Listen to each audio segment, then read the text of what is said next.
શું નામ તમારું? Hina Raichura. તમે શું કરો છો? I'm a teacher. ટીચર છો? Yeah. તો 15મી ઓગસ્ટની ઉજવણી તમારી શાળામાં થતી હશે? No, not in a school.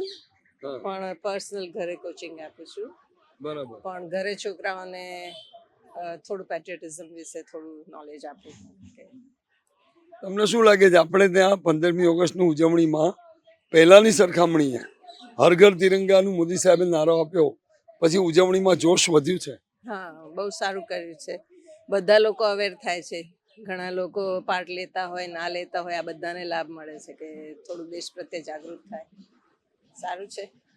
બાળકોને પહેલા અમે લોકો આપણે ભણ્યા ત્યારે આપણને ખબર હતી 15મી ઓગસ્ટે કેવું બલિદાન આપ્યું, કેવી રીતે આઝાદી મળી, અડધી રાતે આઝાદી, બધી ખબર હતી. અત્યારના બાળકોને આ ઇતિહાસની કેટલી માહિતી? જો આપવામાં આવે તો ઘણી બધી હોય છે. ના જો કોઈ અવેર કરે તો છોકરાઓ ખાલી સેલિબ્રેશનના પાર્ટ રૂપે બસ બસ, મજા કરે celebration. છે, એવું છે. પણ એ ફરજ છે વડીલોની કે શિક્ષકોની કે તમે છોકરાઓને અવેર કરો કેવી રીતે આપણો દેશ આઝાદ થયો હતો. ભણવામાં તો આવે છે પણ એ રટ્ટાબાજી સિવાય પણ તમારે નોલેજ આપવી જોઈએ. નોલેજ આપવું જોઈએ.